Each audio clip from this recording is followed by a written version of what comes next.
Good afternoon for all of our technical difficulties, including me once again speaking with my mic muted. Yes. That worked well, at least. The music playing right off the rip on it. I'm happy about that. One thing worked. We're off to a good start. I'm just throwing shit around on my desk here. Don't mind me. All right. Cass, So I'm getting ready. I'm ready. I'm hyped. I am ready to smash this shit. Yes! We're gonna smash For it. all, We're gonna for smash all of our viewers. just like because this is going on YouTube later, just like all of you are gonna smash that subscribe and bell icon. Yeah, absolutely. And there we go. Okay, we did that plug. We got it out of the way. We never have to say it again. Well, because we all know my view on plugs and scripts. Well, most of the viewers won't. I gave Cass a script earlier. Cass literally bought a plane ticket, flew here, ripped the script up my face, and then flew home. Yeah, it was. That's why we were late. It was delays at Heathrow. Yeah, I mean, which is nowhere near me, but it was delays at Heathrow. But I'm sticking to it. There we go. So I'm excited. I'm excited to be doing this with you, Cass. It's gonna be fun. It's gonna be a good time. For those who don't know our past, we once had a podcast not so long ago called 10 Away. Yep. and now people are like, wait a minute, isn't that what we're watching right now? Well, after you, man. Oh no, I was gonna say that evolved into D&D, but the one we originally had was Warframe based. Warframe based. Okay, hey, you know what? Our first couple episodes we were really good at being Warframe based, and then it spiraled. Went downhill. Yeah. It spiraled. It went down to like who could I wind up every week on the guest host. It was a good time though, and that's what this is gonna be. This is gonna be a good time. Cass and I were talking, and both of us just kind of missed creating content. So, congratulations, you are our captive audience as we create content. Yeah, you poor fucks. I mean, this would normally be friendly fire Friday for you, wouldn't it? It would be, but that turned into 30-something Thursday because that just worked better with Keena's schedule. Yeah. But where she should be watching. Where is Keena? Yeah, Keena, you should be in the chat sounding off right now, super amped. And not chasing a 2-year-old. Yeah, stop parenting. Bits and Fits is on. Yeah. Yeah, we'll educate Kyrie. Yeah. Make sure you definitely have your speaker on volume. I'm sure there will be zero cursing in this. Oh, God. This is definitely marked 18 plus, y'all. If you didn't know that, now you know. Don't be some 13-year-old in here watching our shit. Or if you are 13, lie about it. That's right. Just like all of us did when the internet came out and there were other things available to us and it simply said, "Are you 18?" And we were all like, yeah, of course. Totally. I read the terms and conditions. I'm not 14. It's fine. I'm 18. So... I mean, that shows our age there when the internet first came out. Back in my day. Back in my day, didn't have internet. Had BBC CFAX, you fuck. Could do a whole fucking episode on BBC CFAX. That was bad. Oof. So with Bits and Bits, we obviously every week are here to entertain you, educate you with different topics, always video game related. We'll talk a little bit about the game. Sometimes we'll talk about the culture surrounding them. Sometimes we'll just talk about news and events. And sometimes, more often than not, we'll actually just go on tangents and get nothing accomplished. So congratulations on that as well. Yep. We lost a viewer. I think that might be me. Oh! God, I hated my own stuff so much I left already. Yeah, I'm followed. I'm going to block you. With that in mind, this week we are talking Destiny 2. Y'all. That's a topic to start with. I know. But, you know, I wanted to start with it. When I started back in college, when I started my news program and I started a thing called Ram TV, one of my first topics was Destiny. Well, that evolved and we did things like called Tiny Rams because YouTube Shorts weren't a thing yet. Yep. And so I said, hey guys, you know what's going to end up trending? Much shorter little news segment videos. We should do that ourselves. So we created Tiny Rams, and our first topic was Destiny 2 when it came out. Wow. Yeah. What? Again, 8 years ago now? Yeah. Just so that everyone's aware, I'm going to continually age myself. Yeah, me both. Like, you and me both. I mean, you've unfortunately got the thing of, like, you're doing all that adulting shit, and I'm still completely irresponsible at my age. I try to avoid adulting at all costs. But yeah, apparently, Kina's not watching us because she doesn't have sound. Oh, okay. I see how it is. You don't need sound. This is a visual podcast. We're not even talking. It's all interpretive dance. Yeah, we're going to semaphore. Like, you can't see it because Mike keeps vanishing off on the green screen, but I feel like a ghost in the internet. I love that, like, parts of your hoodie are totally disappearing. And I'm assuming they're not even green. No, they're not. It's like, it's literally just a black and red N7. Look, there. It's my N7. Ooh, sticker with the sci-fi theme. I love it. Well, it's also because I'm like a huge fucking Mass Effect nerd. I mean, who isn't? If you play video games and you're not a Mass Effect nerd, are you really even playing video games? It's like getting carried by Kina. Are you even playing games if you're not being carried by her? Obviously not. Kina does a Kina carry. Yep. These are all jokes you will get as time goes on. They will expand and grow. Well, and to be fair, since this is on Twitch, on the Valley Studios page, you all have literally watched me be Kina carried in games. So you haven't watched me because, I haven't streamed in close to 6 months. I think they got to watch you get a Kina carry a couple weeks ago when Kina and I got into Destiny 2 with you and we streamed it. Oh, yeah!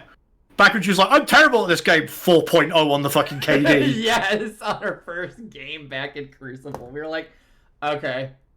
Yep. There's me, proud of my, 1.3. I'm like, yeah, I've worked hard for this season. Oh, there's Kina. Fuck.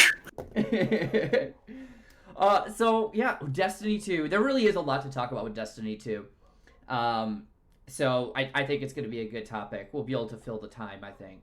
I think we'll have extra content with Destiny 2, and it's a very polarizing game. Yes. But it's proved to me it's a monster. It's eating up my time again. I knew it would. I knew there was a reason I quit it so many years ago. I told you, you were just like, oh, it was such a bad state. I was like, look, just go into it, give it a week on the free to play. If you don't like it, you've wasted nothing. 2 days, I bought everything. What do you mean you bought? I bought everything. Everything, like through what? Like through everything. through the Lightfall Deluxe. Yeah, you went in hard, and then between us, we bought Kina everything as well. That's true, except for the Lightfall Deluxe. I don't think anyone's pre-purchased Kina that. I couldn't get the season pass. Get on it, Ronin. Purchase Ronin. Kina Lightfall Deluxe. Or Logan, if you're there. Or Logan, yeah. So, yeah, Destiny 2. Obviously, this week had a huge launch as well with Destiny 2. As we went into Festival of the Lost, the Halloween event. Festival of the Grind. Oh, God. So grindy. So, okay, God, I have to ask you this, because I didn't play last year when they had the Haunted Forest. Because, again, the last time I played Destiny 2 was when Eris Morn on the moon. When that first launched. Shadowkeep, yeah. So, I mean, seasons weren't even a thing yet. You know what I mean? Yeah. Oh, no, last year was the first year we had the Haunted Lost sectors. Before that, it was the Haunted Forest for, 5 years. Mm-hmm. And it was I don't know, it was kind of fun, but it wasn't an event that had 3 weeks worth of lifespan in it. You could knock it out in a couple of days and you'd be done. I mean, at least the way it is now, you can kind of see it has there's a lot to it. I think maybe too much grind, because the way you have to, there's 3 different event currencies, one of which is useless. Beyond buying the odd grab bag because you've got fucking thousands of the candy. Right. And then you've got your pages that you need to convert over. I think my main gripe about Right, I should probably explain the way the thing works. Is basically you've got these ghost storybooks that you fill up as part of the event, and you get the pages for the book by doing your regular activities, be it Crucible, be it public events, whatever. And you'll get like a bunch of these pages. What you then need to do is go into the Haunted Lost Sector playlist and then convert the pages to manifest pages, I think they're called. Something like that, yeah. Yeah, something like that. Basically, you convert it from one page type to another, but you can only ever convert a maximum of 10, and you need a couple of hundred to get the book done. And by the time you get halfway through, you're just like, why am I... Like, yeah, the lore's cool, but damn, am I bored of this shit. And, like, even with ways people have found to, like, speedrun getting the pages, you're still locked to, I can only ever convert 10 at a time. So I'm stuck doing this really repetitive activity no matter what I do. Mm-hmm.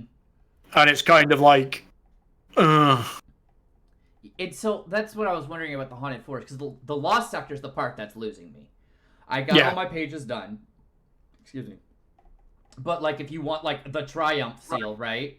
You have to do 35 Lost Sectors. 350 pages. Right, and it doesn't take that to fill out the book. Thank God, right? Because otherwise, good Lord, you'd be running investigation. I must be up to like 10. I must have like 10. I just, the thing is like, it's the only reputational vendor that doesn't have the standard track like Iron Banner or Crucible or anything have. So you literally, like, Evil Levante literally is just there to give you the quest, give you the card and the mask, and then she served no purpose because she's got all the rewards there and it looks like you should be able to buy them, but you can't. Right. And, like, for the first half hour, I was just like, why can't I pick up this or why can't I pick up that? And it's just like, oh no, you need to go and do the activity. It's like, why is she here? She's useless. Right. It literally could be like one of those random conversations that happens where your ghost is like, hey, so-and-so said this. And you're like, okay. Cool. Whatever. See, I honestly think if they did something more with the candy, like you can use it to buy rep with her, which then gets you rank ups and you then get pages for ranking up, that would take a lot of the grind out of it, because then you're not you've got your Haunted Lost sectors, but if you're not into that, you've got other ways you can still get event stuff. Mm-hmm. It might be slower, yeah, but it's an option. Right. And rather than having to run these same 4 lost sectors over and over and over again. Well, and with the Lost Sector, one of my biggest issues with the Lost Sector, and I've seen like on Twitter and stuff that people in the community aren't happy about this either, because I guess it was a problem last year, is, okay, you killed the 10 headless ones, now we have a minute and a half and we're just doing nothing. Waiting. There's also another... There's actually... Go ahead. Sorry, I was going to say after you. I saw... I was running yesterday, and I saw someone on our fire team. Well, when we got done, I think they thought it was done. We killed the 10 headless, and they left during that last countdown, thinking like, oh, okay, this is that normal countdown you get at the end of a mission, which I totally see. Yeah, because you've got so much downtime. Yeah. Well, things like I've seen another one where I loaded into a match-made one this morning just to try and get some more knocked out, and it was during the boss phase, but the headless ones had stopped spawning and there were no pumpkins, and the boss was on like a slither of health. So you only get, at the end of it, the 5 headless ones to get everything down. Mm-hmm. So you've then got, unless you've got a fire team that knows what it's doing, you can't then hit the thing for the Triumph to have to go and kill like X amount of headless ones per lost sector to get the seal. It just seems like it's really badly implemented, and it's a shame because it's got such a potential for a good event. Mm-hmm. And you've then got the other thing of like, well, you've got these cool seasonal armors, but you have to pay for them in some way. It's either Bright Dust or it's either silver.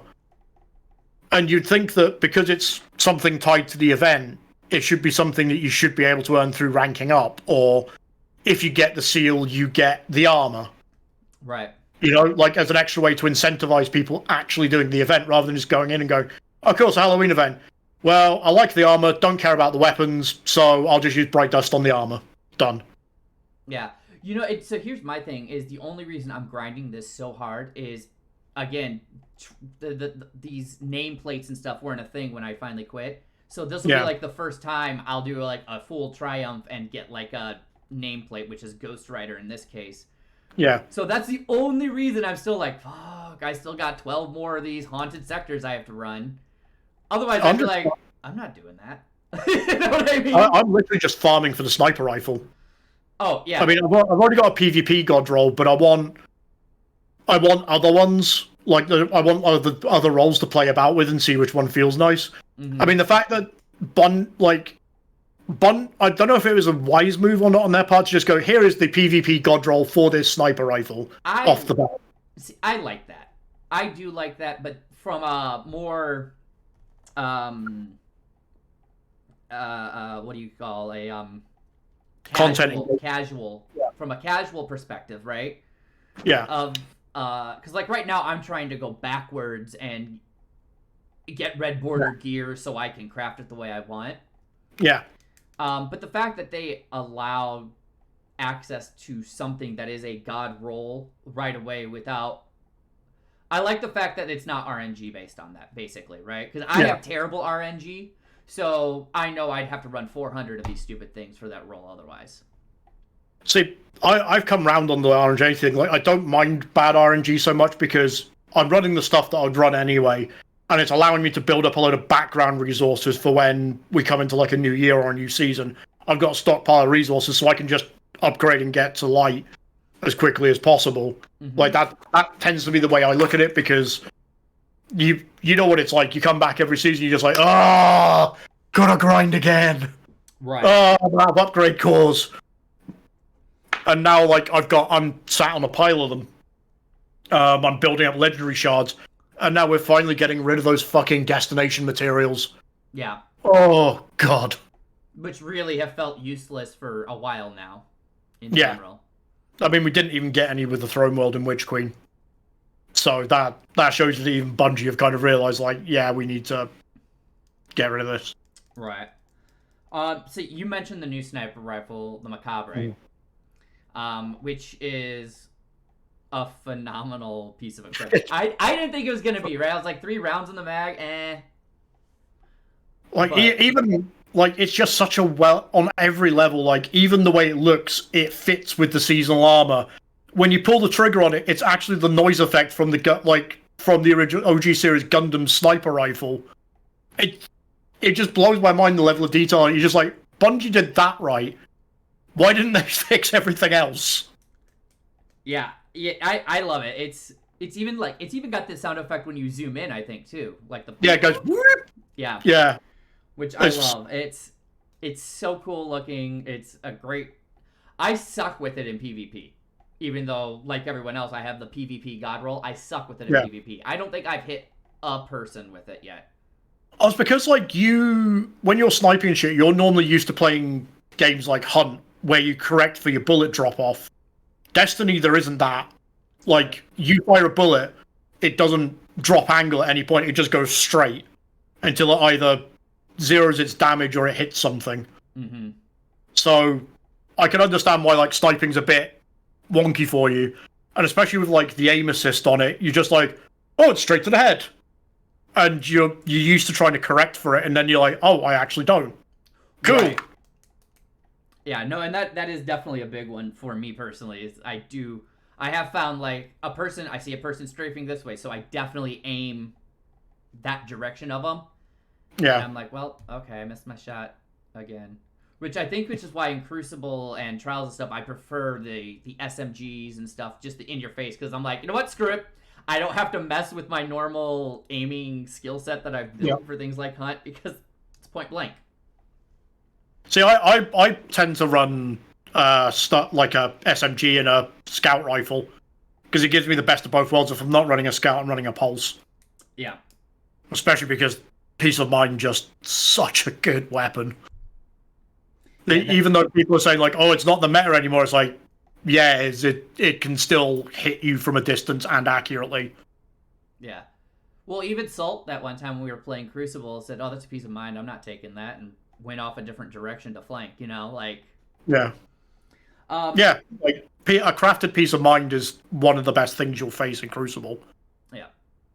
And talking about the new update, we're talking about some of the issues that existed. Of course, there's the issues now in PvP because Bungie broke that again. Well, yeah, it's Bungie. Bungie, if we're going to balance PvP, we're going to break PvP every time. Every time. So, for those who aren't aware, there was supposed to be a rangefinder nerf that came out because rangefinder was giving a 20% bonus in aim assist fall off. In other words, 20% further out, and you were getting that aim assist before, that distance before your aim assist was no longer helping you. It could allow you to snipe with hand cannons, which are a pistol-based weapon. Right.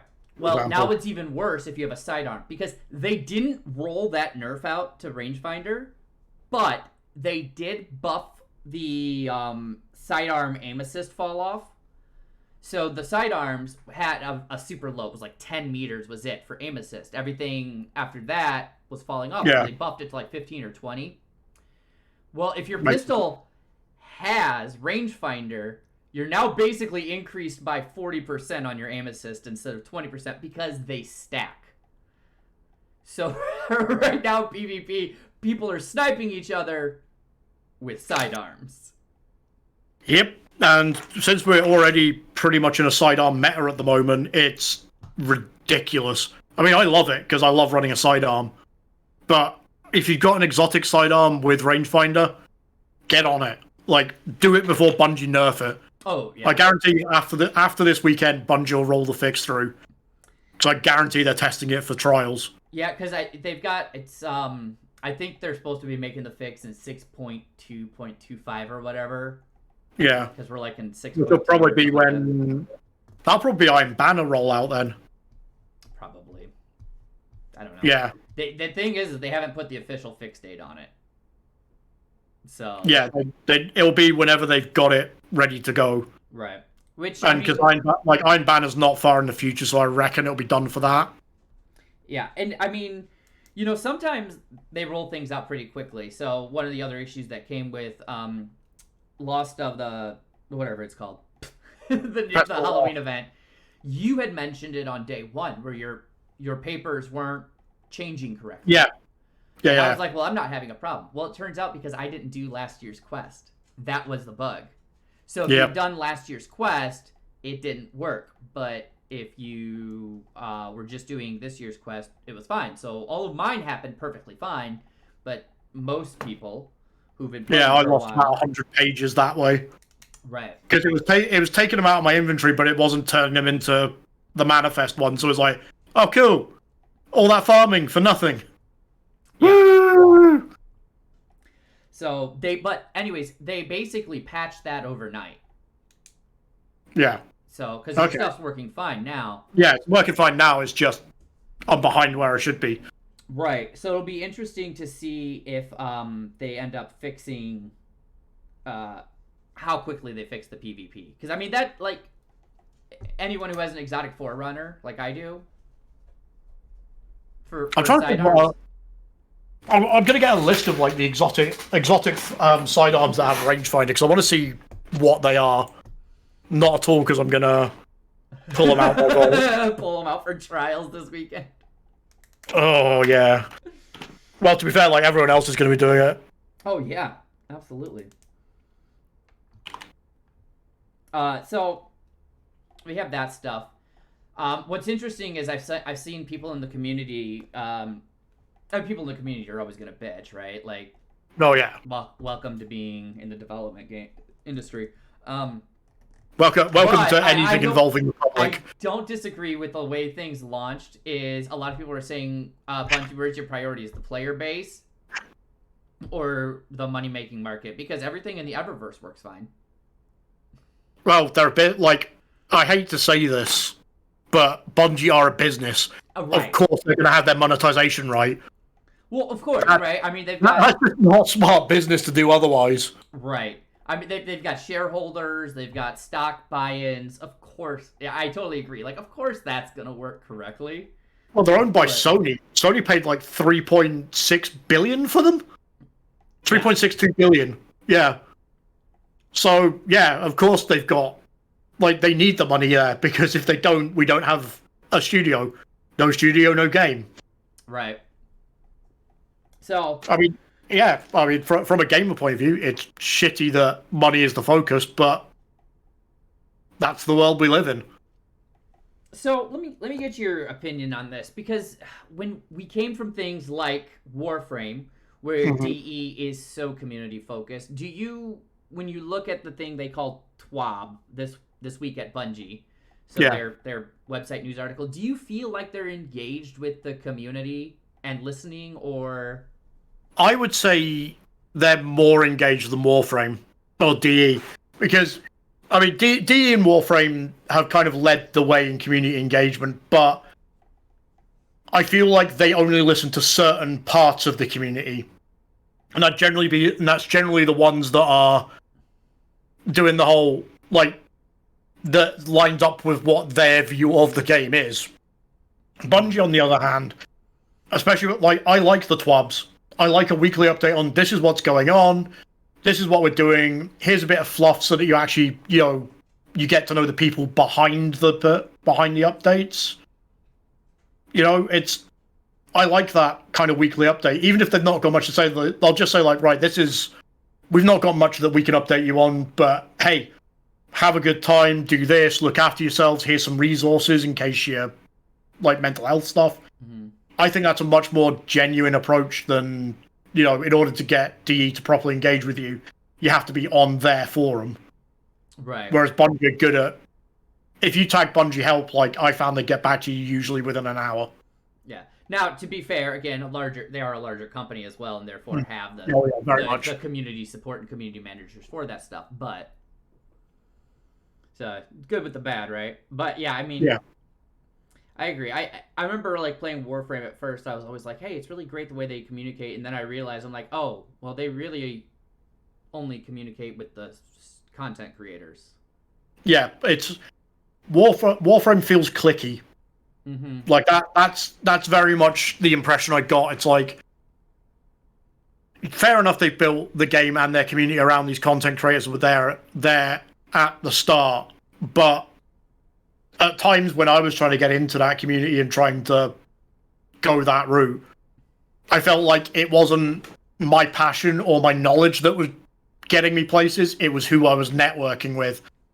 And I see it from, you're going to trust the people who have been recommended to you, right? Mm-hmm. But at the same time, like, you should be wanting to get new blood, fresh perspective in, because that's how you stay relevant and ahead of the game. In fact, that's what got Warframe to the dance, because they went to so many studios with it, and they were all like, it won't work for this, and this. And they then made a list and went, that's exactly what we're not going to do. Here's our game. Right. But I feel they've lost their way, whereas Bungie were always kind of good about engaging their community, even back in the Halo days. Mm-hmm. But now I think they're now so much better with it. Like, they're so much more open with their shit. Like, when they do wrong, Bungie will own up to it. Not always straight away, but they will just turn around and say, yeah, we did that. We're trying to do better. Right. And I mean, I get obviously from the marketing perspective, of course, you're going to listen to your content creators and stuff because you want them to keep creating content, because that's free advertisement for you, really. Unless they're a partner. But even, like, the partner referral codes, really, it's like, oh, okay, someone used your referral code, here's 5% of the total sale. Oh, by the way, did you know that our profit on this is 90%? You know what I mean? Like, yeah. So. Well, it's like fucking adverts on Twitch at the moment, that bugbear. Yeah. I'd say this as we're on Twitch, but Speaking of, quick ad break. No. They annoy me so much. Just hits the 1 minute ad run. Yep. So, with this, let me ask you this, because obviously with this, mm-hmm. Hi Yoshi, yeah, I'm busy. Hello. He actually has a Yoshi that runs around his house. I like do. it's I do. I don't know if the camera's going to pick him up or not. His face is kind of in here, but I think it's green screening him out because apparently black gets green screened out on Discord. And Yep. Yoshi's all black. So with this came a new event card as well. Slightly different than the normal season passes and the like. But of course you can pay for the premiere version. I wish I hadn't paid that 1,000 silver, honestly. For the premiere version. Yeah, it was like, what was it? An emote, a shader, a ship, and a sparrow. Yeah, you got the cat, you got the cat sparrow. Which is ugly. Or did you get the horse sparrow? No, you get the cat sparrow. The horse sparrow, I think you get through that's one a of completely the. different purchase. No, I think you can purchase it, but I think it's also available through one of the triumphs you get, like one of the things you get to get your triumph seal. I'll have to look when I get back on. I just don't remember seeing that in the triumphs because I haven't gotten it, and I've only got the one left, and it's just a mask. I don't know. It might well be in the silver store then. I mean, I wouldn't. Yeah, I know it is because you can buy that one Yeah. in the pack that comes with the mystery machine ship. Ah, right, yeah. I know there is some nostalgia in this one, y'all. Like that's one thing I will say. You have the Ghostbusters emote.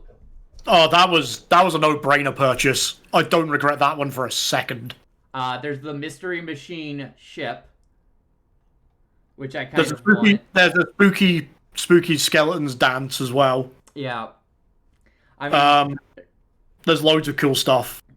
there really is, and so there's some of it like I'm like I kind of want to purchase it, but I'm like I don't know that I want to spend like real money on something that I'm gonna run around with for like 2 weeks. Oh, I'm gonna keep the Ghostbusters emote on there for fucking. Oh well, I mean, well yeah, but Ghostbusters is a Christmas movie, so Absolutely. Same way Die Hard is. absolutely. But yeah, so there's the cat ghost, there's the exotic ghost. The candy apple. That thing's ugly. And then there's the bobbing for apples emote. That's what you got with the premium. That's. Yeah. I went like it was 1,000 silver for not a lot, and like, me being the dumbass impulsive when I got, I've got spare silver, bang! I regret this immediately. I was just like, no, why did I do that? And it wasn't even like it was like you bought it, you went into your inventory, you accepted it instead of refunding it, and as soon as you accept it, you're like, regret. Yep, instant buyer's remorse. I don't think you could even refund that one because it was a. Could you? I don't know. Because I also bought the Ghostbusters one at the same time, which was just that was right in my childhood. Oh, I mean, yeah, that one again. If I had the money, I'd have it. So when I wanted to know too, because again, you played during the time. Did you vote between the mech and the monster skin? Yeah. What'd you vote for? If you can't guess. Mech. Yes, of course. It's why I saved up 20,000 Bright Dust so I could go and buy it for all 3 classes. Fair. I was just. Because I was just like, I've got like 20,000 Bright Dust. Cool. I went to like an old post of theirs so I could see what the monster set looked like because again I wasn't playing back then, so they were all right. The thing is, like, they've had that Cyclops monster, one was kind of cool. They had the monster set for the last 2 years, and last year it lost to dinosaurs, and this year it lost to mechs. So I've got a feeling like next year they're just going to force it through. Just go, look, we've got these designs, guys. Yeah. Can you just vote for it, please?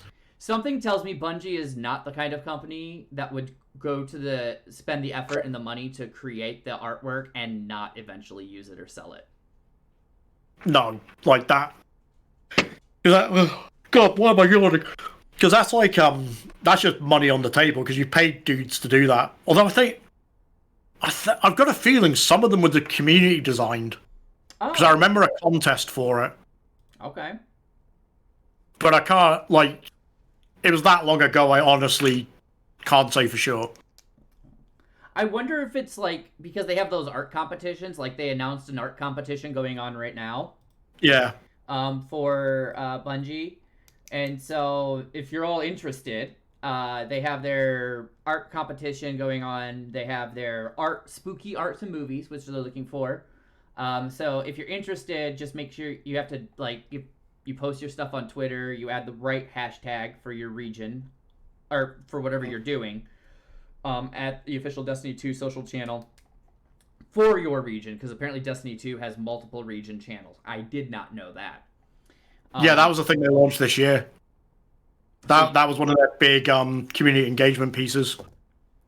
So you have to make sure when you do your @ for Destiny 2's official social channel that it's the correct region social channel. But if you want to do spooky arts or movies, it's hashtag AOTW, Art of the Week. For Movie of the Week, it's hashtag MOTW. They are also looking for pumpkin carvings, which I thought was fun, and I cannot wait to see some of these things come out. Have you seen the stencils they released for it? No. They look good. I like it. Like that's kind of cool. Like, yeah, it's not really game thing, but it's cool to get your community involved like that. Like, I think more companies should do shit like that. Absolutely. I thought that was so cool. I loved the truly embracing the season with the jack-o'-lantern pumpkin carvings. Yeah. So they've got the so for those, if you choose that, it's hashtag FOTL pumpkin, so Festival of the Lost Pumpkin. And then of course they're also looking for spooky Destiny 2 themed cosplay. So, and that one is, and I love this hashtag Threads of Fright. I was like, I love it. That's pretty cool. So I'm hoping someone does Zombiecade. Someone needs to do it. Oh my god. Yes. My heart will break. Yeah. I will cry a little bit. But yeah, I would love to see a Zombiecade. A Zombiecade or a Zombie Oryx, or someone that we've killed in the past. Yeah. Or I am tempted just to get a pile of dust and put a hive symbol on it and just put "Here lies Crota's family." There goes my cosplay. Just call that your art of the week. It's very tempting. The thing is, Bungie would probably see the funny side in it. Yeah, they did do the King's Fall pumpkin stencil, so you really could get a giant pile of dust, use the stencil so you can make sure the shape's correct for the hive, and just... Yeah. I might do that, actually. Art of the week, and it's just... It lies Crota's family. Can you do a series of videos, have the different runes, Savathun, Crota, Oryx... Hit all of Oryx's kids. We've not got Zivorath yet, but that's coming.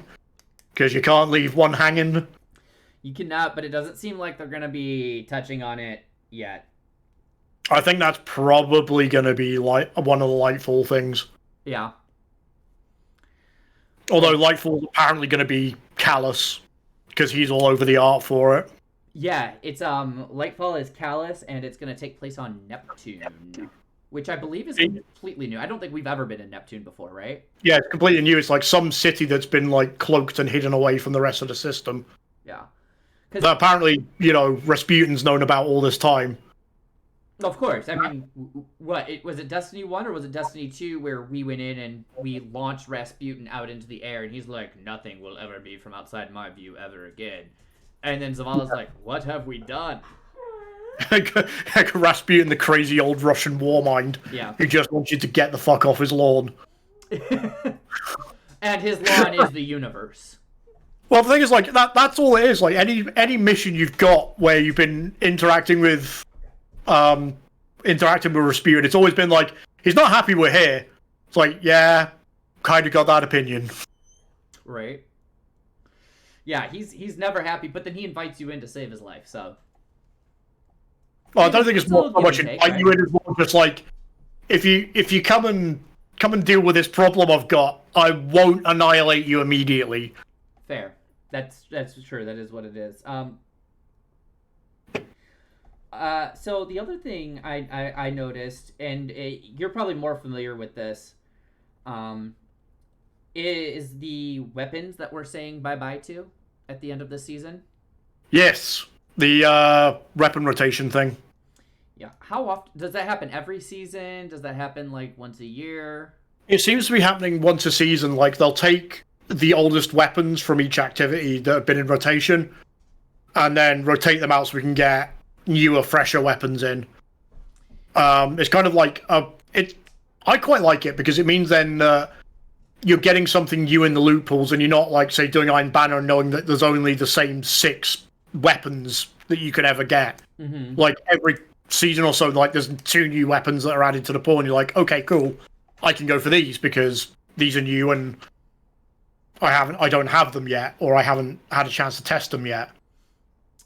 Okay, and then, so for Iron Banner, like, because you said that, so I know Forge's Pledge, Pulse Rifle, and Rise Walker's Shotgun are both being removed. I'm probably gonna get like Reese Walker is a good shotgun, but I think it's at the point in the meta where the other shotguns now do it better. Okay. And Forge's Pledge has never been great. No. It's one of those pulse rifles. It just doesn't feel right to me. Gotcha. Like, I know a lot of other... it's one of those things that you rarely see. It's one of those, if you like it, and you're in that niche, you'll do good things with it. But you're in a niche.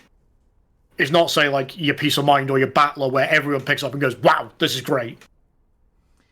And then Trials of Osiris, we are saying goodbye to Aisha's Embrace Scout Rifle and Reed's Regret Linear Fusion Rifle. Both very good weapons. Yeah, I actually ended up getting them when I did Trials last week. And I really like them both. I was kind of nervous about the linear fusion rifle because I remember you were telling me just prior, you're like, linear fusion rifles are really, really hit and miss, and most of them are miss.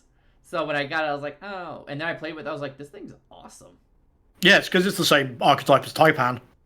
It's that same frame. Like, linear fusion rifles now are...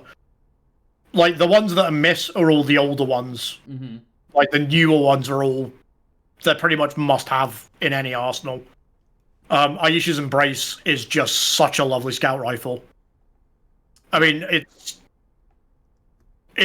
Void. The problem is like, because it's Void, it doesn't have access to some of the better perks, but that doesn't really matter because it's just such a nice firing weapon.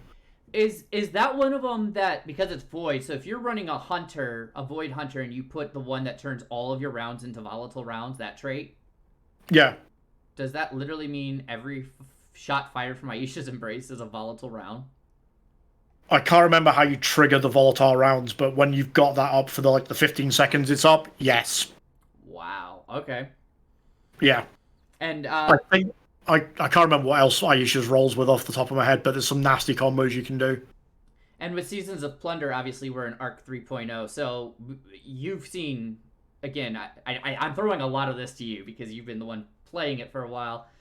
You've seen the different types of rounds. So Solar had Incandescent, Void had Volatile, and then Arc 3.0 has Jolt. Full shot. Volt. Yeah, Volt. Yeah. Which one's your favorite?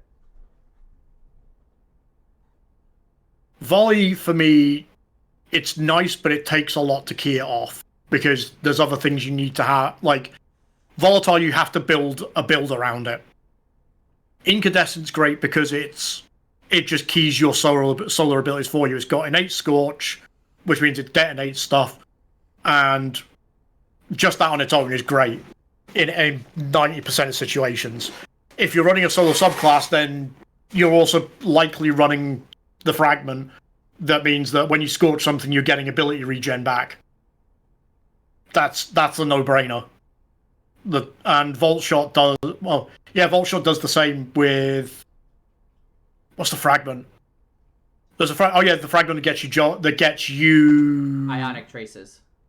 Yeah, there's one that gets you Ionic Traces. Another one where if you kill something that's jolted, then I think it get... I can't remember what the... Yeah, I think you're right, because I think my Warlock, because I've always got all of my abilities in my Warlock, because it's built around those two things, Ionic Trace and Jolt. So both of those things are constantly charging my ability pool in my Warlock. Yeah. Like, it's...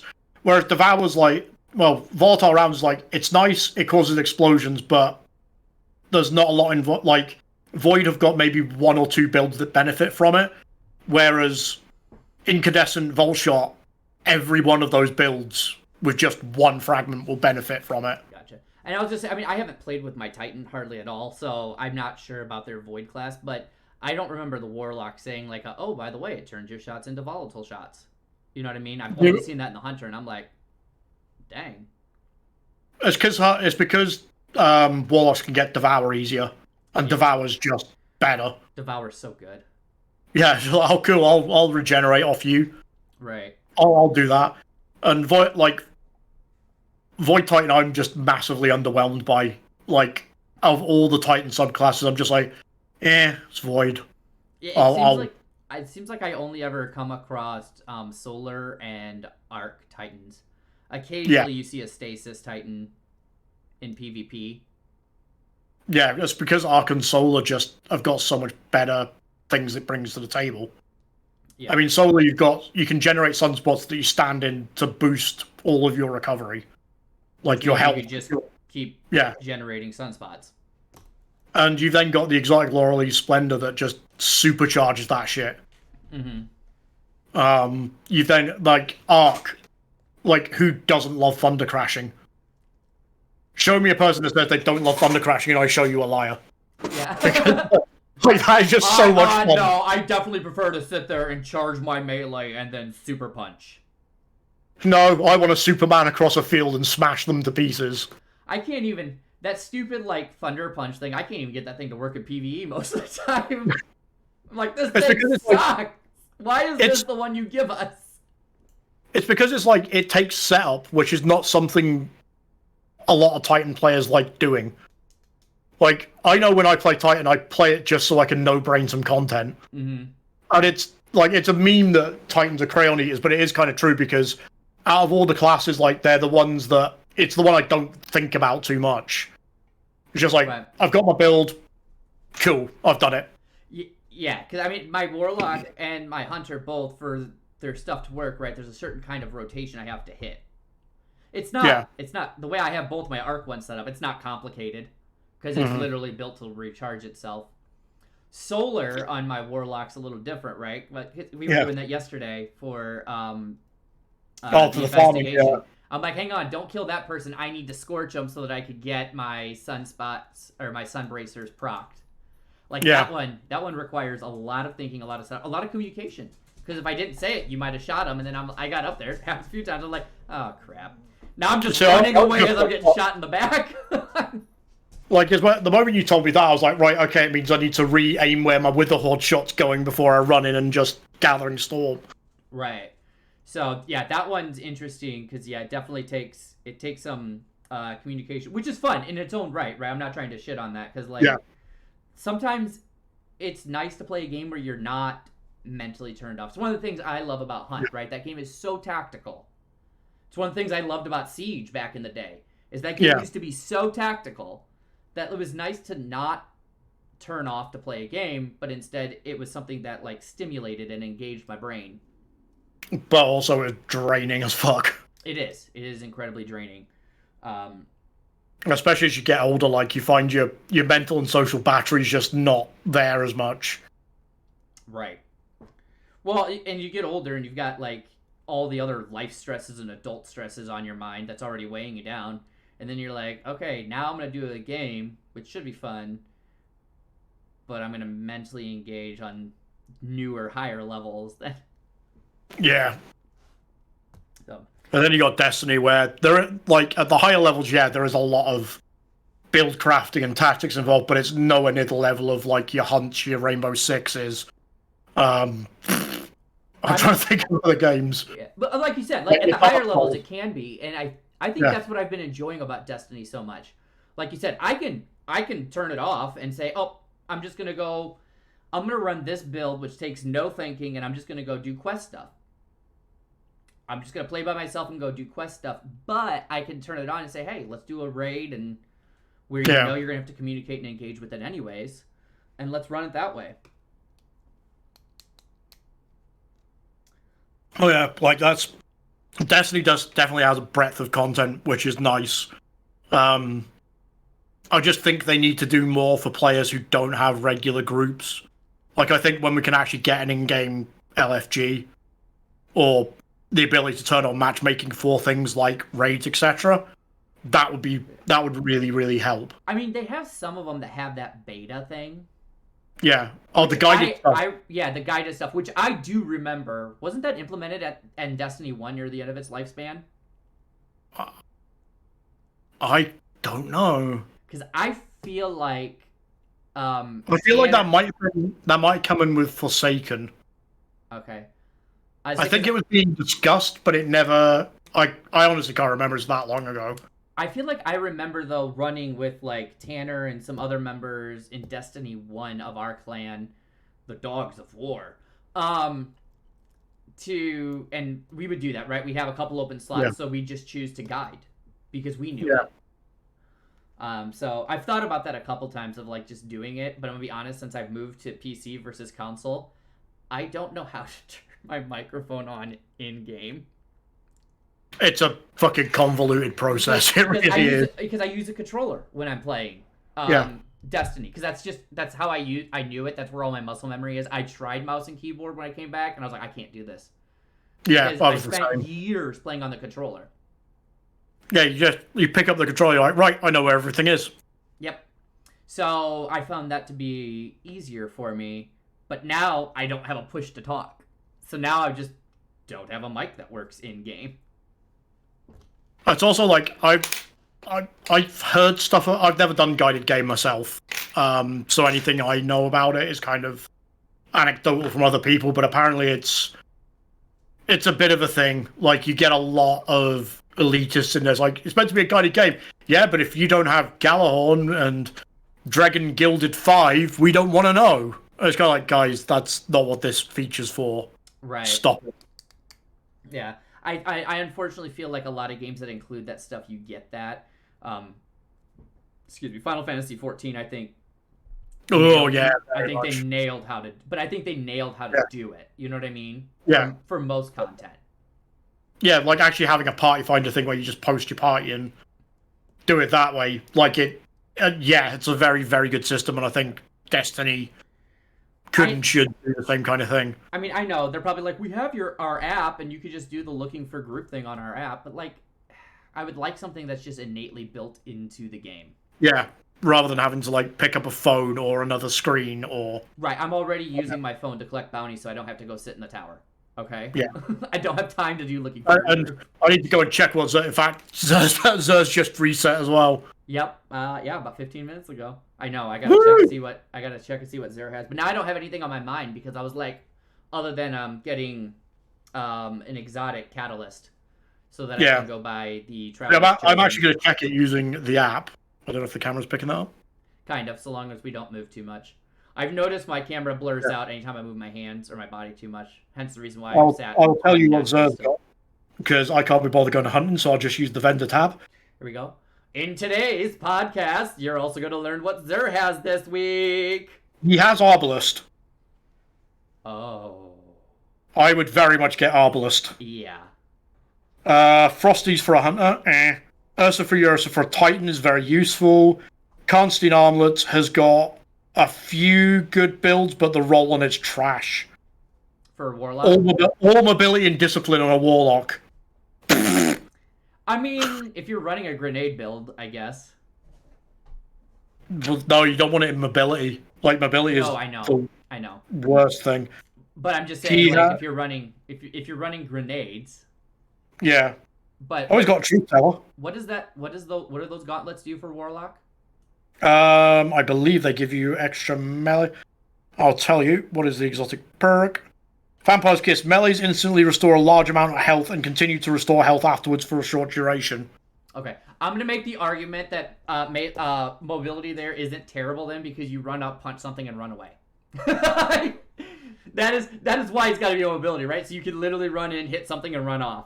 Yeah, you can just floof in and floof out. Mm-hmm. He has a Hawkmoon with Hipfire Heavy, Hipfire Grip, and Heavy Grip. So twin grip on that. And a DMT. The DMT has Killing Wind on it. Armor piercing rounds, Killing Wind. Very solid roll. In fact, I think I got that roll from when I was doing when I farmed it. I feel like the last 3 weeks, DMT's had some solid rolls on it. Yeah. Which like DMT is just a good rifle. Yeah, I bought mine 3 weeks ago, and I love it. It's a fun one. It looks fucking phenomenal. God, I love the way it feels nice to fire. Yeah. Hey, how often do they change those? Like DMT and Hawkmoon's always there. How often does that change? Every week, though. Every week they'll have new perks. Right, but do those weapons ever change, or are they always Hawkmoon and DMT? Always Hawkmoon DMT, because you used to previously you used to be able to get them from quests, but the quests have now been sunset, so they gave them to Xur, so that way then people who weren't playing at the time could still get them and catch up. They can't farm them efficiently, but it's there. Okay. I just wondered if, like, this stuff that we were talking about with the rolling things out, if those ever rolled out and 2 new exotics would replace it. No, every other exotic's in the kiosk. Okay. Except for those 2. Yeah. That's well, weird, it's because right? they were that's weird. It's because they were quests and they were the first exotics to have random rolls on them. Gotcha. That's why they put it there. Whereas if you put it say in the exotic kiosk, you could just keep constantly buying it till you got the roll you want. Whereas with Xur, you're kind of controlling the economy of it a bit better. Gotcha. Okay, that makes sense. So those probably will never roll out. With the I do want to say with the other things rolling out for we missed 2, which were Nightfall. That's the Silicon Neuroma sniper rifle and very good sniper and duty bound auto rifle. What was that? Sorry, duty bound. Mm-hmm. That's terrible. I do not like it. It's not worth the grind for it. I think it's this week's Nightfall weapon as well. Silicon Neuroma, very nice sniper rifle. Like, I've got the Adept version. Actually with snapshot opening shot. Sadly, Macabre does it better. Yeah. Macabre seems to be doing everything better right now. That's because it's a high impact that fires like an adaptive. Yeah. That's just nice. And then, of course, the one exotic they probably should retire in Sunset, Lord of Wolves. They broke that again. Yeah, they always do. Like that. They broke it the other way this time. They've officially taken it offline. Yeah. I mean, it's nice that it's not another Hunter or Titan exotic that's disabled, because that always seems to be the thing. We fixed PvP, but we're going to have to disable an exotic. Great. Usually Telesto as well. We haven't had a Telesto bug this year yet, I don't think. Yeah, that was funny, because I said I was putting on my Telesto mask, and you guys were like, don't break the game. I had no idea what you guys were talking about. I was like, what? It's an ongoing meme that anytime they do balance changes for anything, Telesto somehow gets more offensive. The last one was when Blight Ranger was released, and the trick is you'd get one of your fire teammates while you were doing your Whirlwind Guard to fire Telesto at it. So the bolts would stick in the thing, and then when you went to do your heavy attack slam, you were hitting them with Telesto bolts as well as the heavy slam, both of which were getting a ×10 multiplier. Oh, nice. Your mic was muted for that, but yeah, it was. There were people because I think it was, what was the raid? Yeah, it was Vow of the Disciple the first week. Luckily they caught it before Vow of the Disciple went live, because they were just like, yeah, we'll just have a whole bunch of Arc Hunters just running up and slamming Rolk for one, killing him in one phase doing that. Would have been fun to see at least. Not for a world first. Bungie would have just been like, well, yeah, no, to be fair. That's fair. So once all of that's out, Bungie did also announce coming up, because we've talked about some of the red borders and stuff, and you were mentioning the god rolls, and pretty much that's how people are getting god rolls now, right? Is you're finding weapons, you're getting the patterns, and then you're choosing your own perks. You're crafting it. Yeah. They're talking about season 20. They're bringing in legacy focusing. I don't know what this is, so yeah, it's what I think it is in that, if it gives you the ability to focus weapons from this year, for example, is the first year we've had seasonal weapons that we could focus and craft. So they'll likely be going with Lightfall. So I'm hoping legacy focusing is a way that we can go back and focus those weapons, rather than just going well, they're gone now. Yeah, I was wondering if when we talk about those weapons that get moved into the loot the pool rotation, if it's a way of saying hey, here's some old weapons that we haven't brought out in a while, you can now actually focus them. and it's. I like the way they're sometimes reintroducing things again, right? Like, Zera's always kind of done it. When you talk about like Arbalist, right? Well, I can't get Arbalist from a quest anymore or from a season pass because it was a season pass thing, wasn't it? Was it drop? Arbalist is just a random drop. So I can't get that anymore. So the fact that he's selling it, well, that's great. That's great news for someone like me because that's like the only way I can get it now. Well, you've also got. I like the legendary Lost Sector thing as well for the way to get new exotics, to get them. You farm them from the Lost Sectors, and then they go to your loot pool, which I think is very nice. Like, it also gives you like an impetus to try solo content. Yes. Yeah, I agree. I know I joked about the first time I did it on my Warlock, I really wanted the Necromantic Grips or whatever. Oh, Necrotic Grips. Necrotic Grips, yeah. And it said on the list on Destiny Today, that's one of the gauntlets, right? It gives you like 3 options of what it could be for Warlock gauntlets. I kid you not, I officially got every exotic gauntlet except that until my last run. That's the way. Every Warlock arm gauntlet, I have it now. Like, if it ever becomes better, at least you're set up. True. Or you can just shard them and get loads of legendary shards out of it. Yeah, I mean, I like you said, right? I basically kind of like you were talking earlier. I just put them in my reserve for now because if builds get built around any of them, well, guess what? I've at least got the arms now for them. Yeah, it's just Lost Sectors are also good because they allow you to farm for better stat rolls. Mm-hmm. Like at least although you're getting like you're farming gauntlets, at least if you farm long enough, you will get the role you're looking for. It might take a while, but you can do it. It's not like where you're farming random world drops where you're just like, it's an exotic, what's it gonna be? Yeah. Yeah, so it gives you target farming options, even if it's sometimes a bit of a pain in the ass to do. Right, and I mean, once I literally got one of every gauntlet, I stopped farming it in general. I was like, good enough. But again, that was my first time doing it. I was like just at light or slightly under light, so we're talking like the darkness was encroaching 20 minutes in every single time.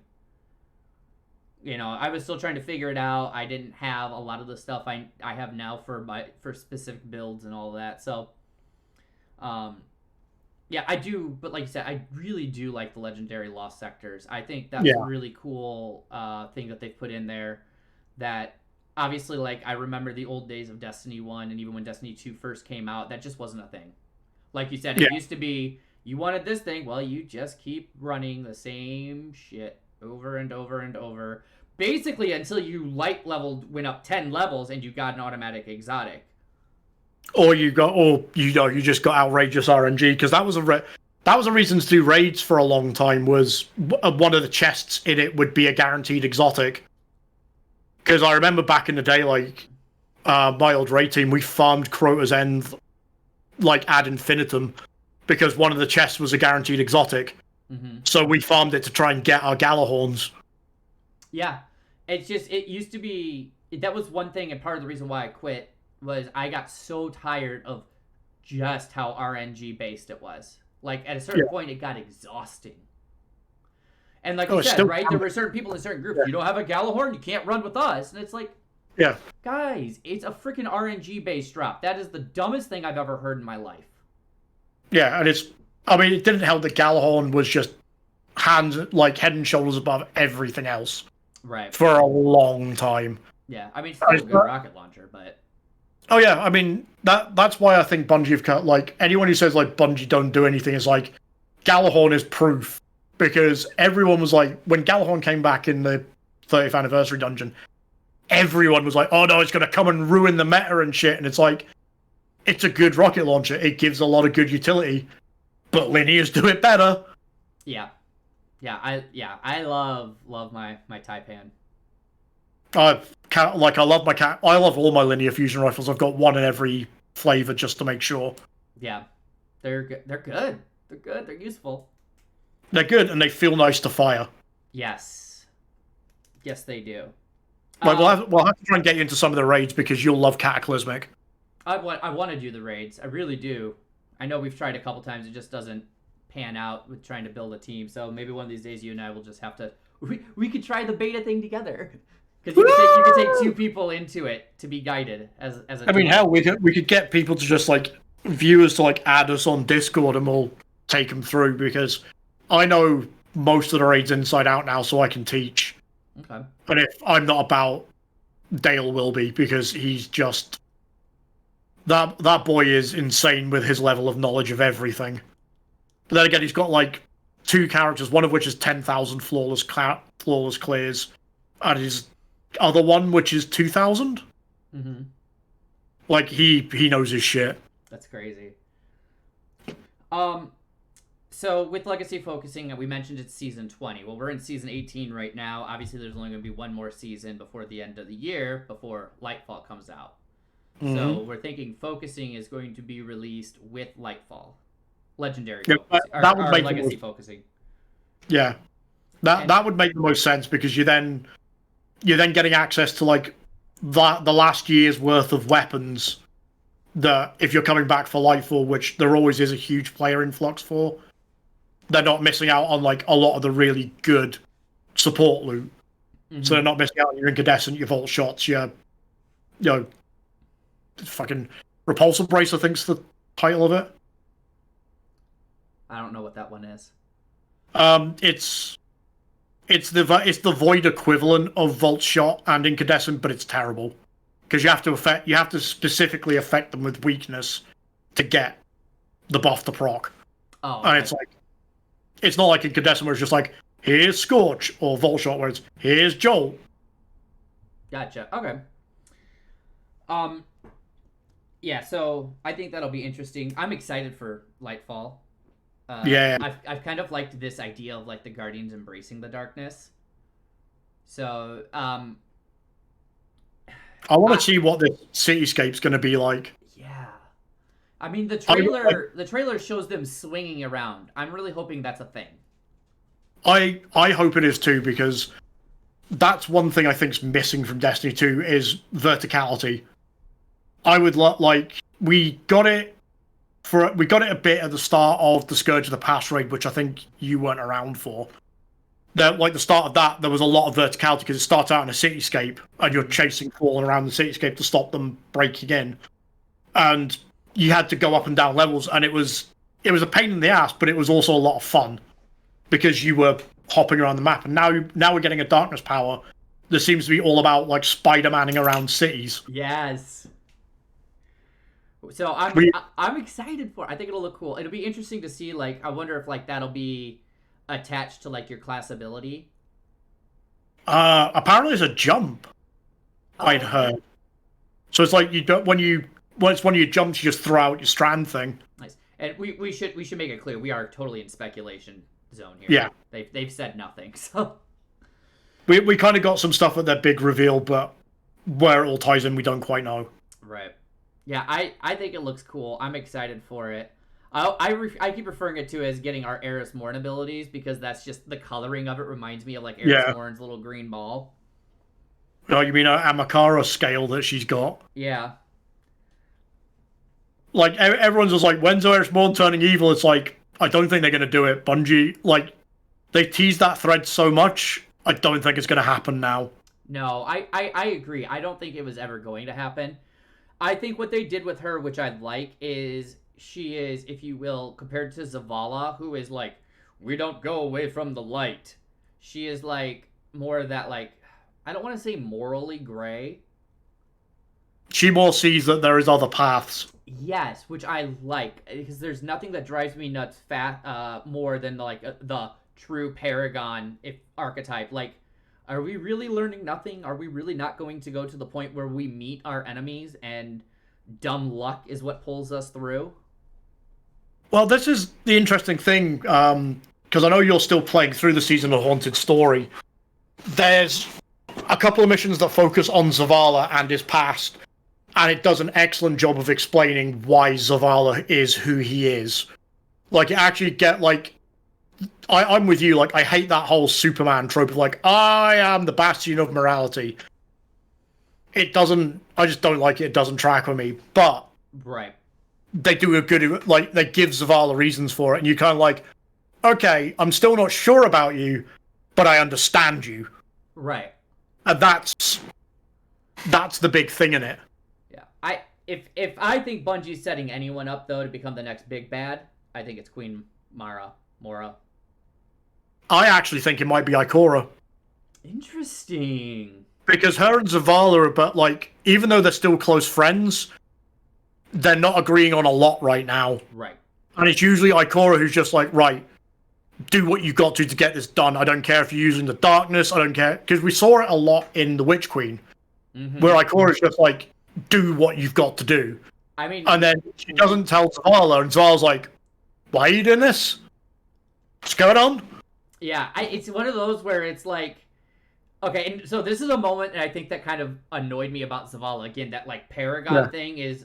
It always seems like the Paragon thing is my shit don't stink kind of personality type. So Witch Queen, right? Spoilers, guys. Witch Queen, near the end of it, you go back to the Enclave, and Zavala and Ikora are arguing, and you can hear them when you load in. You walk over to where it's at, and he says something along the lines of, like, why didn't you tell me? And she's like, well, you do things without telling me all the time. He goes, well, that's different.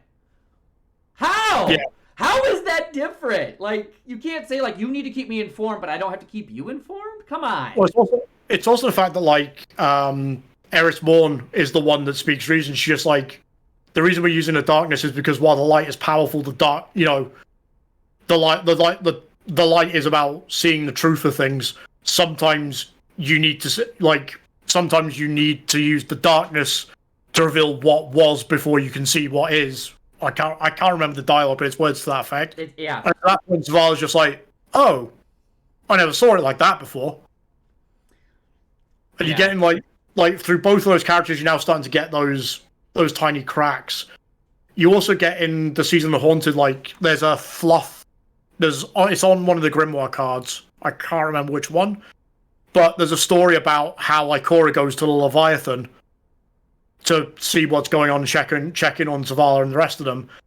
And her ghost that shows up is Cade. Oh. And Cade's just going like, you let me die. How could you do that? And she literally pulls out the Ace of Spades and just shoots the ghost. He's just like, ow, that's not fair. And just vanishes.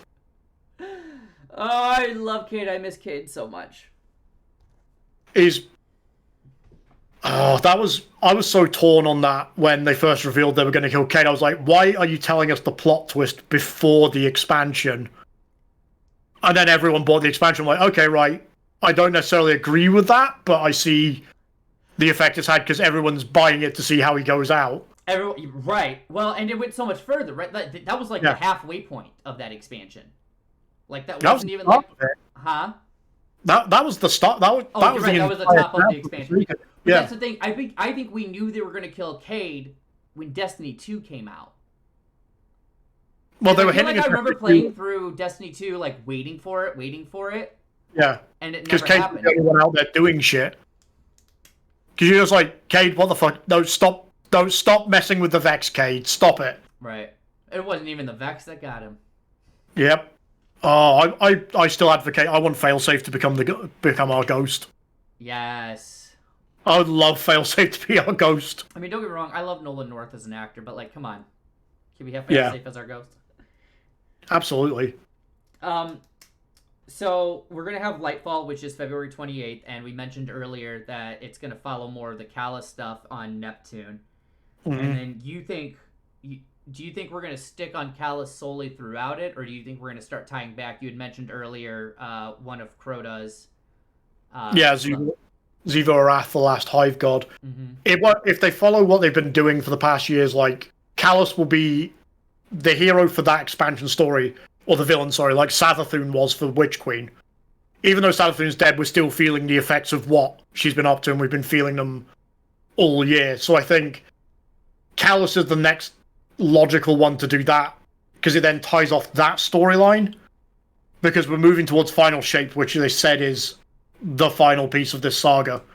Yeah, I would say that's originally I believe Lightfall was supposed to be the final, and they decided they had more they wanted to wrap up, so they have the Final Shape, which ends the Light and Darkness saga.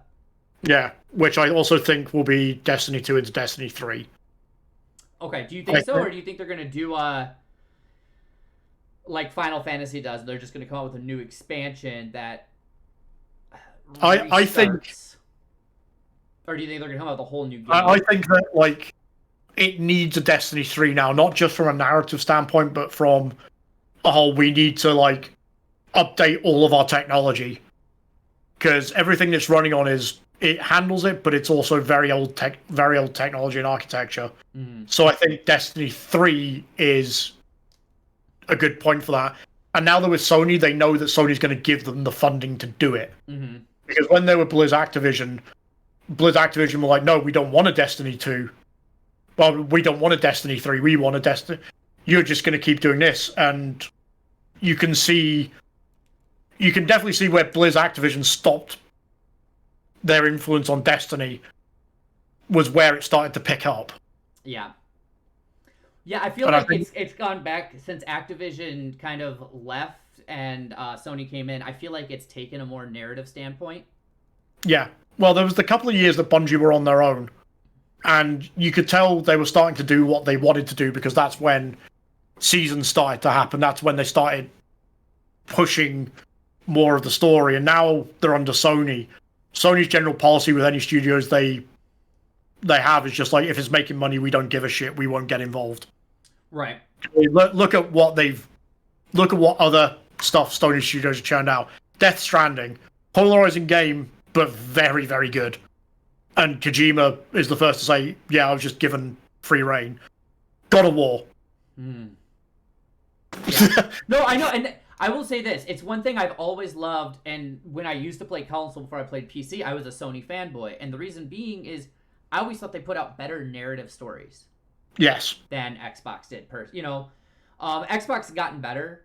They have that game It Takes Two or whatever. Rachel and I have played that together. That's a cute little, great little storytelling game. But like, they're like 1 in a million for Xbox exclusives versus I feel like everything that comes out of Sony, or almost everything that comes out of a Sony studio always has a really great storytelling aspect to it. Oh, let's look at like the great exclusives on this side tangent, but it's also kind of related. Halo was the big Xbox title. Mm-hmm. Bungie were behind that, and when they left Xbox, 313 was formed, and the rest of the series has mixed at best viewpoints on it.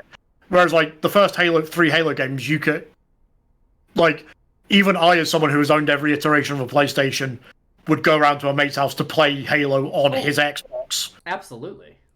Because it was just such a good series. And Xbox just don't have anything on that caliber anymore. Like Fable where's that gone? Right. I mean, they bought Bethesda, but let's be real. Buying Bethesda is like buying magic beans. You may get something good, but likely it's going to be shit and buggy. Yeah. And that's what I'm saying, is it just feels like that's what I'm talking about, like 1 in a million, whereas we could start listing off on the Sony side: God of War, Infamous, Spider-Man. Yeah. Oh god. And they're all such good storytelling narratives. So let's play. So you got Horizon, you got for the current gen, Horizon, Spider-Man, God of War. Oh fuck, there's more. I'm trying to remember them all. Yeah. I would like a new Infamous. I would love a new Infamous. I'm just gonna put that one out there. I enjoyed 3. I know a lot of people kind of shit on 3. I actually enjoyed it. I liked the idea of the smoke and fire. I think 3 kind of lost its way a bit. It did, but I thought it was fun. And then the DLC for it, where you played the chick with the power of light, was really cool. Yeah, First Light should have been the main game. Yeah. Agreed. Because my problem with First Light was you're playing through it and you already know what's going to happen because you played through the main story. If they'd flipped it, I think it would have been a much better received game. Yeah. Like that's just my personal thing. Oh, Metal Gear. Oh yeah. There you go. Like, there's a Sony exclusive that's been around for like the dawn of ages. Even if Capcom have shit the bed on it. Silent Hill. Sony now owns Silent Hill. Silent Hill 2 remake coming out. Yep, and they've given it to Kojima. We're getting Silent Hills. Yeah, it's taken us 8 years in Sony's intervention, but we're finally going to get it. Yeah. And that game will be phenomenal. Yes, I am definitely excited for that one as well. It's why I don't have a PlayStation to play it on, but that's besides the point. You'll get one. I know. That's one point. This is just it. It's I have a child now, so my finances have gone a different direction. You'll be fine. Just say it's a Christmas present for him when it's really for you. Rachel, I got Emery this God of War PS5 Deluxe bundle with these games. It's a Christmas present for him. She'll be like, okay. She'll be like, so you're gonna let him hold one of the controllers? No. No, what you do is it's a family Christmas present from the dogs. The dogs got this for us. I didn't pay a cent. The dogs paid for it. They're so cute. People just let us have it. Echo and Yoshi were just like in the shop going, woo! It's like, oh, well, that's a sign. Clearly.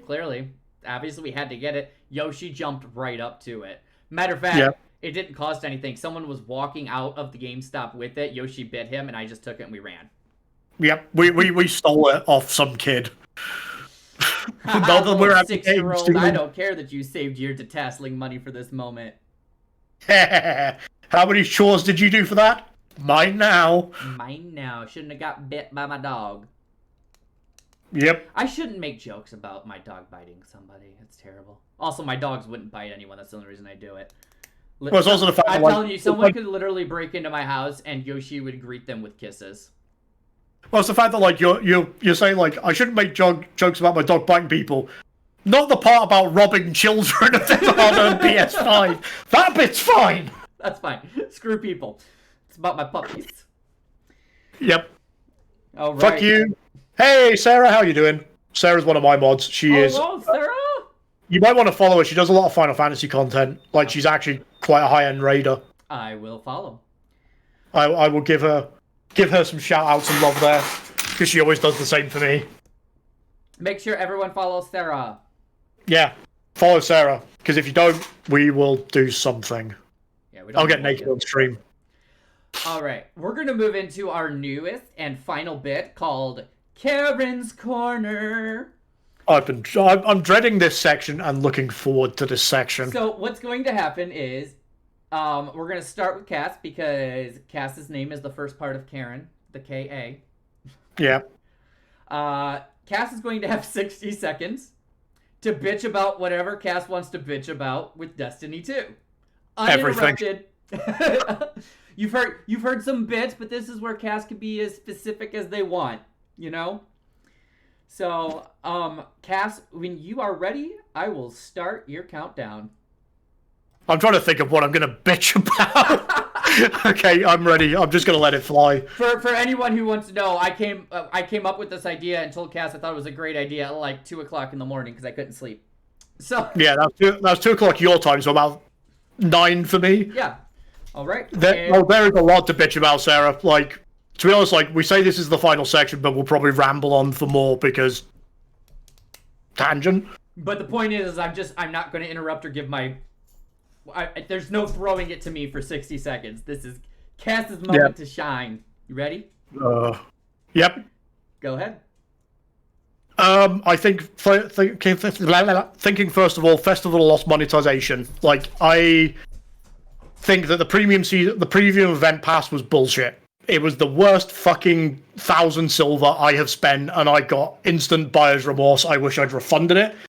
I would like the seasonal armor. Well, the armor for the event you could earn through rank ups. I think once again Bungie breaking Crucible with a fucking supposed fix is just it goes to show you that like Bungie, for all their good intentions, really don't quality check their shit as much as they should do. I'm fucking sick of like the jank ass shit that goes on in trials when you're like, oh look, that guy's got an aimbot. How can you tell? Because he's backflipping through the air while looking one-handed with a no-scope and has hit every headshot perfectly. That's not skill, that's aimbot. Fix that shit. There's your time.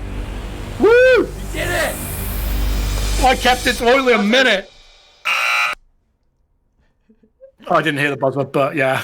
You can't. I know. That's why I figured I'd coax in and let you know you were there. Okay, I'll mute my mic for yours. All right. Here we go. Bungie, I'd like to talk to your manager. Okay? Can we talk about crossplay? Let's talk about crossplay. You cannot call it crossplay if I have to go out, I buy the expansions on one thing. On my PC, I buy everything. I spend lots of money, $200+ on all your little expansion for the PC, and then I say, you know what? I don't want to be bothered on Discord, or I've suddenly got, I don't know, 45 minutes of free time and I don't want to turn my computer back on, so I go to play it on my Xbox. And guess what? Can I do anything? No, I can't do goddamn shit. I can't do shit because crossplay enabled does not mean that my shit carries over. It doesn't. I get that you want to make money. I get that you're a business. But Jesus, that is the dumbest thing in the world. I bought it all. I got all that shit. And it says, oh, here's your quest. You go do the quest. You can't do that quest. You have to buy the expansion. I own the expansion! So anyways, that's my bitch right now with Bungie. Crossplay. Crossplay's dumb. It's not crossplay. It's not cross-save.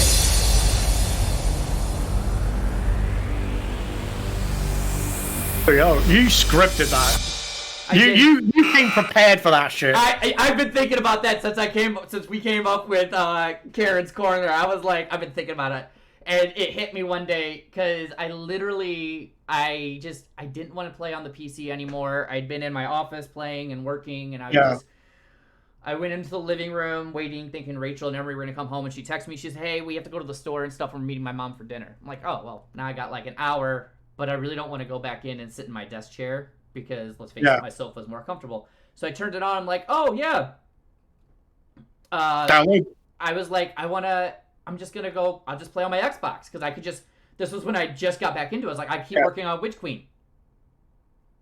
Nope. See, what I'd like is even if it's like, I don't know, a feature that comes in like say like when you buy the deluxe edition, that's a feature you get as part of it. Something like I would be fine with that because that way then. I'm already buying the deluxe. I'm already buying all the content. It's already in there. Excellent. Yeah, that drove me nuts when exactly right. I buy all the deluxe stuff because I'm like I'm enjoying it. I'll get the deluxe stuff so I get the extra bullshit. Yeah, I'm like that's not there. Come on, what are you doing to me, Bungie? To be fair, like I'm hoping that that's a holdover from when they were independent. Because I could understand it then, because that way, at that point they were funding themselves, and Destiny was all they had. I hope it changes under Sony. Oh no! But I won't be surprised if it doesn't. As much as we talked about great things from Sony, I could do a whole Karen's Corner on Sony and their monetization process. So like, oh yeah. So Sony are one of those companies that when they drop the ball, they drop it. Yeah. And I don't think it's extra money. It's hard. It's rare that they do. But I would even do I'd spend like an extra $5 or $10 if it was like, hey, sync your stuff up for an extra $10. You know what I mean? Like I'd spend that money, but I'm not going to spend at the bottom end $110 or at the top end $250 for all the deluxe stuff. You know what I mean? I was like, no, I'm not doing this. So basically, now if I get my Xbox, I just play Crucible. Yeah. Because, that's free. Right. Make it sub for sync. Yeah. Or stick it. Well, what you could do is because Bungie now have the annual pass system, annual season pass system, where you can either buy the content season by season or you just buy it as part of the deluxe. Mm-hmm. Roll it into that. Yes. That way then you're giving. Like, a lot of it, like, I know, like, 90% of the content creators out there would go like, oh, Bungie made me do this. But it then gives people who don't have season passes more incentive to buy the season pass. Yeah. I get it. I get that the idea is probably most people, if they play on PC, they play on PC, and they probably rarely go kick it up on their PlayStation or their Xbox. I know that I'm just that weirdo. But, like... No, I used to play it. I used to... double buy everything because before crossplay, like I had a lot of friends who were only on PC. Right. So I was double paying for everything because it was the only way I could get any shit done. Right. So yeah, I agree. Like even a subsystem though, like Sarah said, like $5 a month, and you sub, and it will enable all of your stuff across. Okay. Yeah. Cool. I like your idea a little bit better, where if you buy the deluxe edition with the super hypercharged, then you can play it on whatever. Because I do think not everyone can buy the deluxe edition, and that's fine, because not everyone should. Because if you look at what the deluxe edition is, there's a lot of filler in there. Because you got the dungeon pass. Well, you've now got the dungeon pass, but I'm hoping that gets scrapped.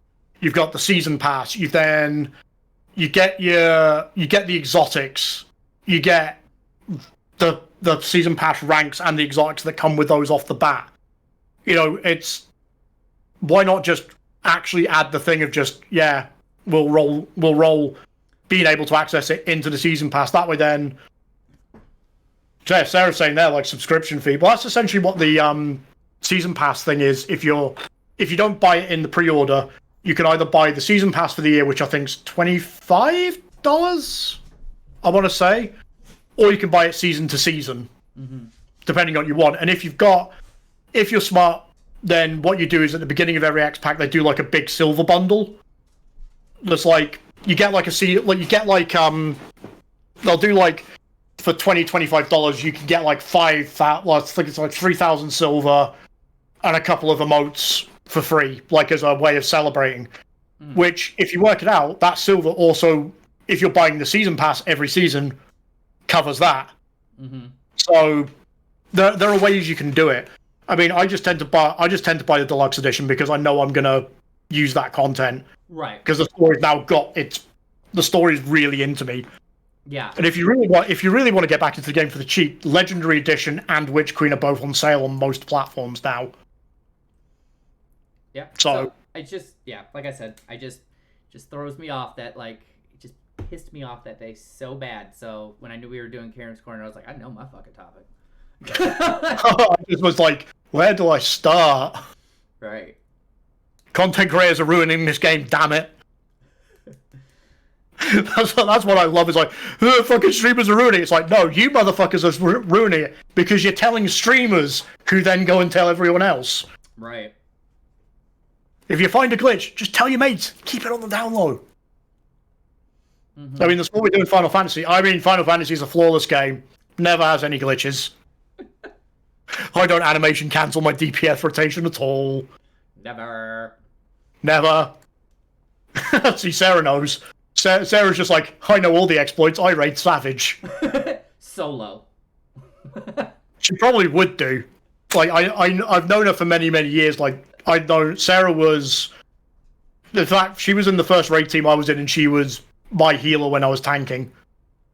Because she keeps saying it, like, she hates any other tank because she knows at least I use mitigation. I know when to use mitigation. And I'm just like, a DPS now. I can't be bothered. I don't want that stress. Well, you know, because Keena's a healer, and I'm sure we probably told you, Keena as a healer, Keena likes to say I'm the one who taught her how to heal. Yeah. Because I got Keena playing it back in the day when tanks had the DPS and tank stance. Yeah. And so I would go in and tank stance, and I'd pull a dungeon wall to wall, and then I'd turn it off and turn on DPS stance. You're the reason she used to give me shit while tank is like, why have you always got your tank stance on? It's like, because I don't want to lose aggro. Yeah, but I would do it. Wait, Sarah's still saying to this day I'm still the best tank. Aww. I now main ninja because I hate my life, but not enough to play monk because the new monk rotation sucks balls. That's a side note. Sarah's the same. Yeah, we're both ninja mains now. But Destiny, I actually need to touch my Warlock this season because I've not done anything with him. Oh, really? No.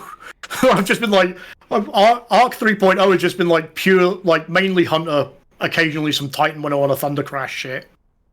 Yeah, well, and I mean, again, I just came back into it, so I haven't really touched Titan other than creating a new one. So see, I've got I can give you an example. Like, I think there's 10 light difference between... Well, on my character, I'm going to look. Go to Guardian. Yeah, so my Warlock's at 1584, Titan's 1587, Hunter's 1590. Nice. My Now, you my can- Warlock you and can Hunter are see, both 1588, and my Titan's like 1550. The Titan's like, how are our purge? Seriously, play a solo bonk build and you'll fall in love with Titan. Okay. Because who doesn't love just, like, your entire thing is just like, run up to things, flaming hammer, it dies, you get damage buff, do it again. You can solo entire bosses by standing in the sunspot you generate, just going over the head. I'll have to try it. I will have to try it. I mean, I literally just started it, so I'm doing the, like, what's it called? Beyond Light or whatever? Yeah, Beyond Light, the Faces Finding one. Light, whatever it is. Yeah. So Yeah. I'm just doing that quest. I haven't even made it to the tower yet on my Titan. Wow. Yeah, to be just- fair, like, It's just 1540 because I had a Titan. I moved Mhm. everything off that Titan, deleted the character, and started a new Titan because I wanted to see what the game was actually like. yeah. Now, because it's nothing like it was when I started it, right? Yeah, 'cause Beyond all that Light's stuff so is different. sunset. Yeah. So I wanted to see what it was like if you started as Beyond Light. So, which starts with Destiny 1, ironically. Literally, Yeah. you start in that junkyard. Oh, the Cosmodrome. Yeah. Yeah. Eyes up, Guardian. You don't know how long I've been looking for you. That thing. Yeah, because I've not done the New Light campaign because I can't bring myself to delete a character. So I'm just like, I don't want to go through this shit again. Yeah, and well, that was the thing is I hadn't really played my Titan anyway, so I was like, I'll just move my shit off into the vault, delete the character, and restart it. Yeah. Nothing to lose there. Put all my stuff back on my Titan. I'm 1540. See, I just can't face going through the Beyond Light grind again. It's quick. That status grind. It's quick. Is it? Yeah, yeah. Like, So, I did it when it was current, and it took 3 weeks to get your status unlocked fully. to go all the way through. I'm sorry. Yeah, I was talking New Light. Sorry. Yeah. That's fast. Well, Like, I know the New Light campaign's a lot faster. But Beyond Light. I mean, Beyond Light, the campaign itself is now quick, but I mean, unlocking all the fragments, you only get to pick up 2 of those things a week. And you've got Yeah. how many fucking aspects to choose from now? Like, yeah, I'm and basically, I'm be honest, I found like builds that work, and that's the stuff I've bothered to unlock. that's pretty much what you do, because stasis will probably be fully unlocked at some point. Yeah. I mean, that's what I like about the new subclasses is just, you go to Ikora, you spend some glimmer, everything's unlocked, done. I wouldn't mind it if like certain things were like hidden behind a quest, but I just don't think like the outrageous levels of bounties that you have to do to get it is ridiculous. And you have to use the really fucking shitty Salvation's grip. Go here and shoot this triangle. You don't have to do that anymore. Oh, thank God. That is not part of it. Thank God. I remember you saying that, but I actually on my Warlock had finished everything through, got my aspects unlocked that I wanted and stuff, and I still hadn't even unlocked Salvation's grip.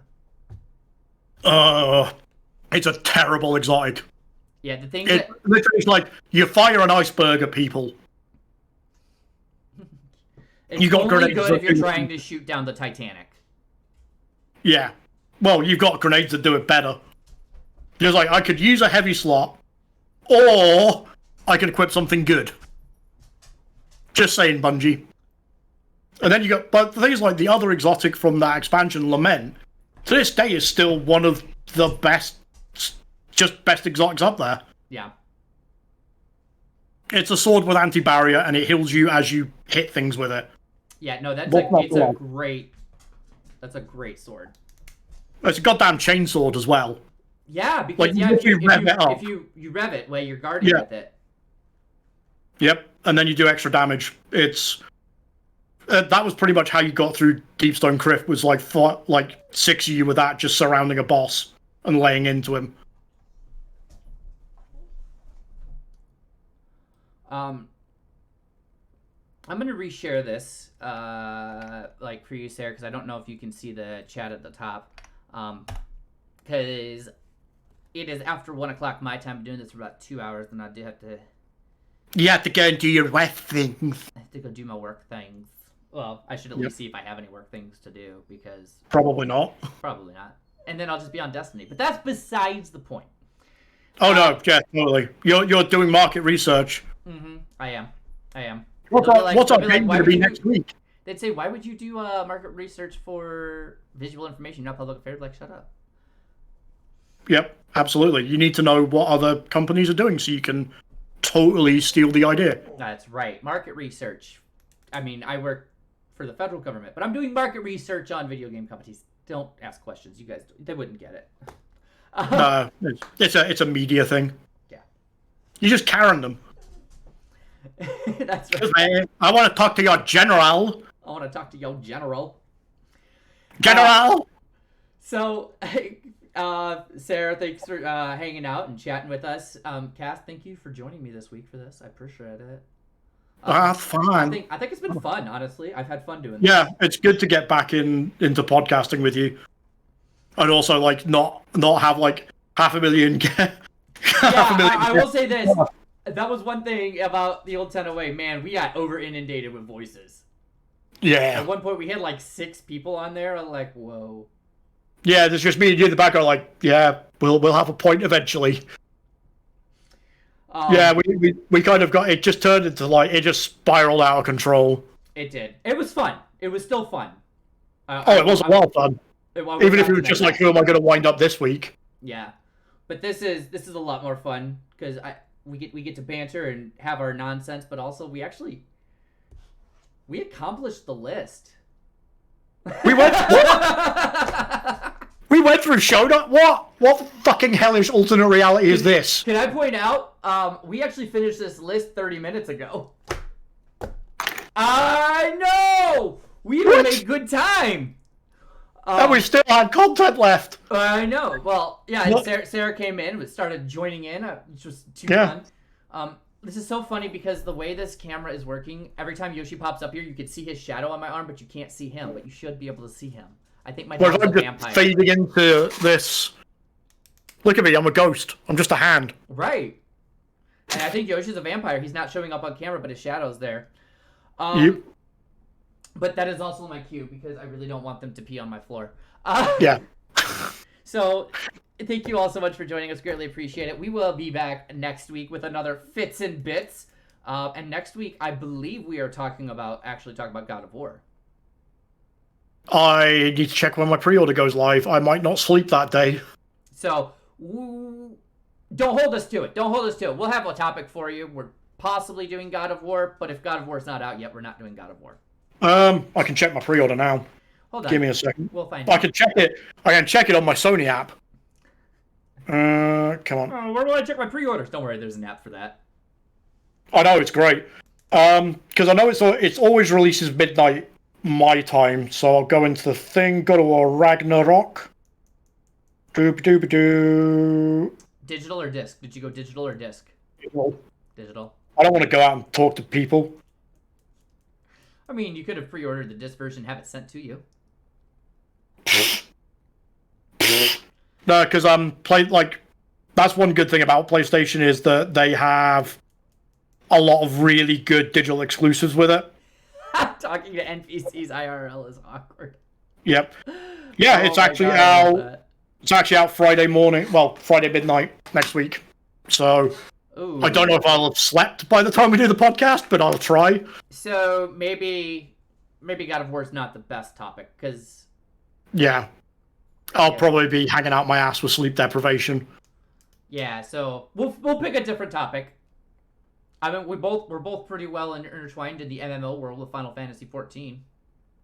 That's actually a good one, especially because I'm not long back into it after like a multi-year break. Sames.